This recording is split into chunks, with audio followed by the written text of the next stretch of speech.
Hello all of you. Okay, and last lecture में हमने vector form को discussion किया था कि वेक्टर फॉर्म क्या होती है आपकी, जो कि इस बार 2023 में आपके एग्जाम में आई भी हुई है।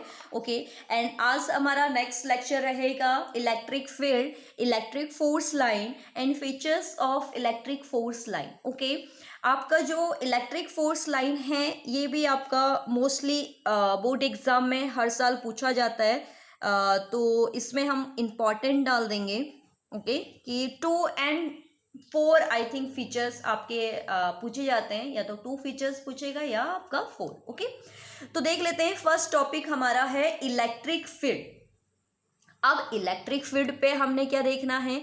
इलेक्ट्रिक फील्ड पे क्या होता है कि एक ऐसा फील्ड जहां पर अगर हम किसी भी चार्ज को रखें तो वो चार्ज क्या हो, कुछ ना कुछ फोर्स फील करे। ओके, अब हमने कह दिया ये, तो अब हम देख लेते हैं कि इसमें हम एक एग्जांपल अगर ले, हमने कहा कि यहाँ आपका एक क्या है, एक इलेक्ट्रिक फील्ड है इतना, ये मैंने एक मान लिया इलेक्ट्रिक फील्ड। ओके, अब यहाँ से कोई स्विच है, यहाँ से मैंने वायर को ओपन कर दिया। जब मैंने ओपन किया तो इसका मतलब ये एरिया आया कि यहाँ तक अगर कोई जाएगा तो उसको करंट लगेगा, यानी करंट फील होगा। ओके, तो अब मैंने कहा कि अगर आपकी ह्यूमन बॉडी है, सपोज मैं ही हूं, तो मैं अगर इस फील्ड पे एंट्री लूंगी तो इसका मतलब मैं करंट फील करूंगी। करंट फील कर रही हूँ, इसका मतलब मैं कुछ ना कुछ फोर्स फील कर रही हूँ। ओके, तो वही बोला गया है डेफिनेशन के अकॉर्डिंग कि एक ऐसा फील्ड जहां पर किसी भी आवेश को अगर हम रखें, आवेश मतलब हम जो कंडक्टिंग है, ठीक है, उसको रखें तो वो कुछ ना कुछ फील करे, यानी कि कुछ ना कुछ कोई ना कोई फोर्स को फील करे, तो ऐसा फील्ड हमारा इलेक्ट्रिक फील्ड कहलाता है। ओके, क्लियर हो गया। तो देख लेते हैं डेफिनेशन के अकॉर्डिंग क्या है। हाँ, यहाँ पर आपको दिखेगा धन परीक्षण आवेश, इट मीन्स क्यू नॉट।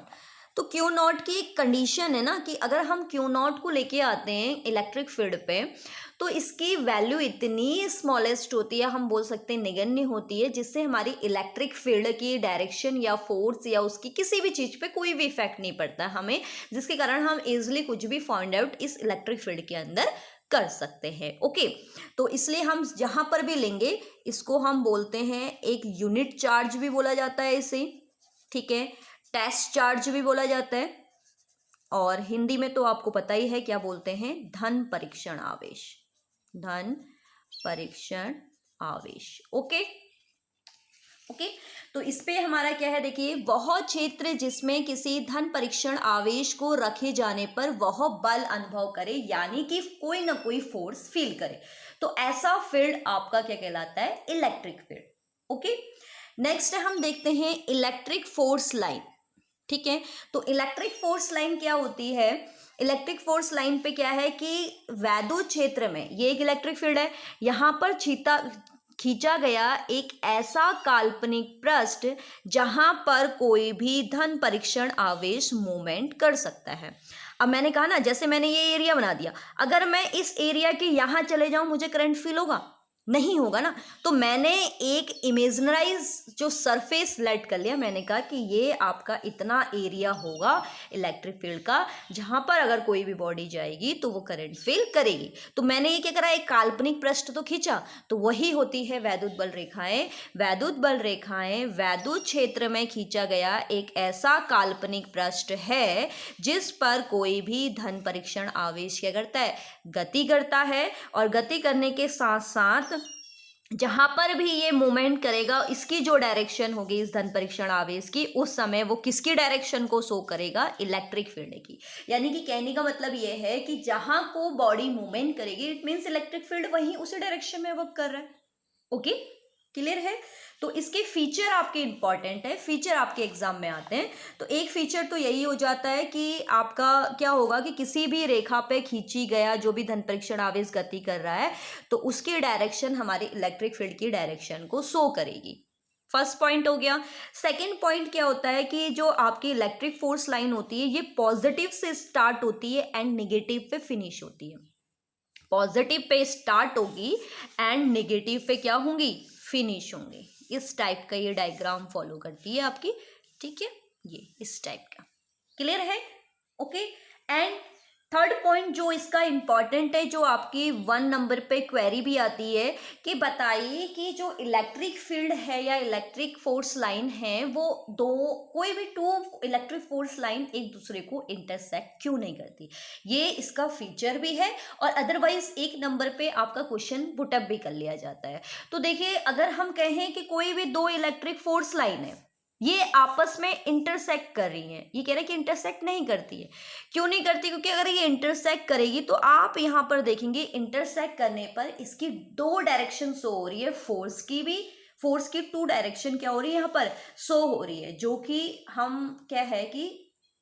कि क्या है इम्पॉसिबल है। सीधी बात है, अगर मैं किसी भी ऑब्जेक्ट पे फोर्स लगा रही हूँ, सपोज मैं इसी ऑब्जेक्ट पे फोर्स लगा रही हूँ, तो इस ऑब्जेक्ट पे फोर्स लगा रही हूँ तो फोर्स एक ही डायरेक्शन पे तो लगेगा। अब ऐसा तो है नहीं कि मैं फोर्स अप में कर रही हूँ, यानी कि अप साइड पे फोर्स कर रही हूँ तो ये अप भी जा रहा है, डाउन भी जा रहा है, लेफ्ट भी जा रहा है, राइट भी जा रहा है, ये तो पॉसिबल है नहीं ना। तो इसका मतलब क्या है कि कोई भी 2 वैद्युत बल रेखाएं एक दूसरे को इंटरसेक्ट नहीं करेंगी। क्यों नहीं करेंगी? क्योंकि कटान बिंदु पर 2 स्पर्श रेखाएं खींची जा सकती है जो उस बिंदु पर बल की 2 दिशाएं दिखाएंगी, जो कि क्या है, असंभव है। कभी भी 2 डायरेक्शन को फॉलो नहीं करेगा कोई भी फोर्स, ठीक है। एंड लास्ट फीचर इसका है, समरूप क्षेत्र में खींची गई वैद्युत बल रेखाएं परस्पर समान होती है। समरूप क्षेत्र का मतलब है इक्वली, जो समरूप होते हैं ना, आपने हाई स्कूल में पढ़ रखा है। जैसे अगर हम कहें कि ये आपका ट्रायंगल इस ट्रायंगल के समरूप है, सपोज ये 2 है तो ये 4 है, ये 5 है तो ये 10 है, ये 6 है तो ये 12 है, ये दोनों एक दूसरे के क्या है, समरूप है, बस साइज का अंतर है। तो ऐसा जो कोई भी एरिया होगा तो वहां पर जो भी आप इलेक्ट्रिक फोर्स लाइन को अप्लाई करेंगे वो सारी की सारी क्या आएंगी, आपस में पैरेलल आएंगे। ओके, तो आई होप आपको ये दोनों टॉपिक समझ में आए होंगे। इलेक्ट्रिक फील्ड क्या है, इलेक्ट्रिक फोर्स लाइन क्या होती हैं और इनके फीचर्स क्या हैं। ओके, एंड नेक्स्ट लेक्चर पे हम अब जाएंगे इलेक्ट्रिक डाइपोल पे, जो कि मोस्ट इम्पॉर्टेंट आपका टॉपिक है। अगर आपको ये वीडियो अच्छी लगी या समझ में आई है तो लाइक एंड सब्सक्राइब करना ना भूलें। ओके, मिलते हैं नेक्स्ट लेक्चर में, तब तक के लिए बाय बाय।